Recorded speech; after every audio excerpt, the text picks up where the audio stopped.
Hello everyone, আসসালামু আলাইকুম। Welcome back to my channel. সবাই কেমন আছেন? আশা করছি আল্লাহর রহমতে যে যেখানে আছেন সবাই অনেক অনেক ভালো আছেন। আমিও ভালো আছি আলহামদুলিল্লাহ। তো আজকের রেসিপি একটা ইউনিক ভর্তা রেসিপি, 12 মিশালি ভর্তা।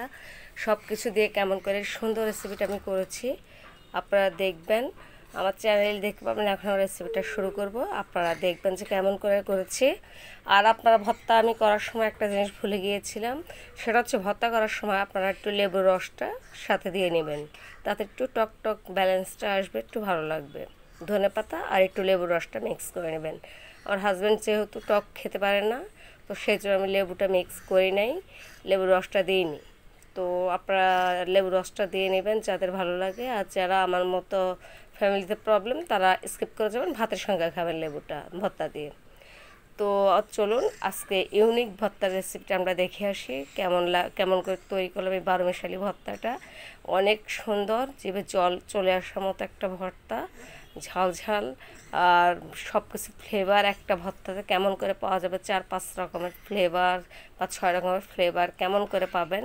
তো এই ভর্তা দেখলে আপনারা বুঝতে পারবেন, আপনাদের ভালো লাগবে আশা করছি। চলুন আমরা মূল রেসিপিতে চলে যাই। আমি মূল রেসিপিতে চলে আসলাম। এখন আমি এটা একদম ঘরোয়া পদ্ধতি আমার, মানে দেখতেই পাচ্ছেন এটা খাওয়ার জন্য তৈরি করা হয়েছে বাসায়। তো সেটা আপনাদের সঙ্গে একটু শেয়ার করতে চাইলাম। তো যেভাবে ছিল ওইভাবে ভিডিওটা করেছি। এখানে ডাল আমি পানি দিয়ে একটু সিদ্ধ করে নিয়েছি, মুসুরের ডাল। বেগুনটা একটু চপ করে নিয়েছি, হালকা ভেজে নিয়েছি। এখানে শুকনো মরিচ আর রসুনটা আমি একটু ভেজে নিয়েছি। এখানে পেঁয়াজটা হালকা ভেজেছি, আপনারা না ভাজলে কাঁচাটা দিয়ে যে মানে চয়েস করেন কাঁচাটা দিবেন। আর এটা হলো লট্টে শুটকি, আপনারা যদি চান যে যেভাবে কোনো শুটকি দিয়ে এটা হবে। তো আমি এখন রেসিপিতে চলে যাব কীভাবে ভর্তাটা তৈরি করবো। এখানে সরিষার তেল আছে, লবণ আছে, এই কয়টা জিনিসের প্রণালী এখানে হবে। আর চাইলে আপনারা ধনে পাতাটা দিতে পারেন, সেটার সমস্যা নেই। আমি প্রথমে মরিচটা একটু মানে চটকে নেব, গুঁড়া করে নেব, তারপর রসুনটাও নেব। তো আপনারা দেখতে পাচ্ছেন এখানে কিন্তু আমি রসুনটা একদম হাত দিয়ে যতক্ষণ চটকে নিয়েছি, খুব বেশি কিন্তু আমি চটকাইনি, দাঁতের নিচে পড়বে, একটু ভালো লাগবে। মরিচটাও আমি একটু গুঁড়া করে নিয়েছি, পেঁয়াজটা ডলে নিয়েছি, আর শুটকি মাছটাকে হাত দিয়ে যতটুকু পেরেছি করেছি। আর একটু গোটা গোটা আছে, এটা দাঁতের নিচে পড়লে ভালো লাগবে। তো আপনারা শুটকিটাকে আগে একটু গরম পানিতে ভিজিয়ে রাখবেন, ভিজিয়ে ভালো মতো ধুয়ে ভেজে নেবেন। তো এখন যেটা আমার মূল যেটা আছে সেটা হচ্ছে আমি এখানে ডাউলটা অ্যাডজাস্ট করব।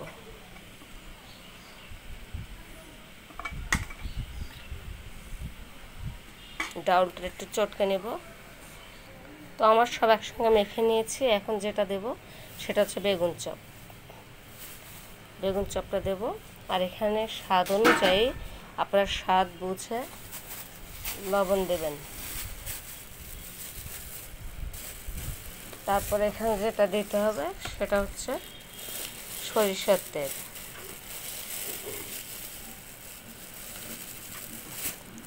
আমার সব কিছু দেওয়া কমপ্লিট। এখন শুধু আমি ভর্তাটা করব। আর এই অবস্থায় আপনারা চাইলে কিন্তু এখানে ধনেপাতাটা ইউজ করবেন। আমাদের ঘরে ধনেপাতাটা একটু কম খায়, সেজন্য আমি ইউজ করলাম না। তো আমি সব কিছু একসঙ্গে এখন মেখে নেব। তো আলহামদুলিল্লাহ আমার ভর্তা রেসিপি ডান, ভর্তাটা হয়ে গেছে।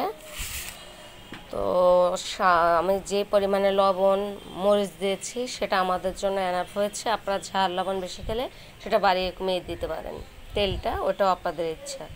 তো আমি রেসিপিটা করলাম, এখন একটু একটা বাটিতে নিয়ে নিই সুন্দর করে। তো হয়ে গেল আমার, দেখেন কি দারুণ ভর্তাটা। এটা জিভে জল আসার মতো একটা ভর্তা। যদি আপনারা করতে চান আমার রেসিপিটা দেখে ফলো করে আপনারা করবেন।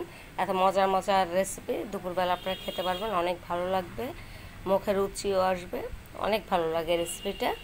তো দুপুরের জন্য গরম গরম ভাতের সাথে এরকম একটা ভর্তা হলে আর কিছুই লাগে না।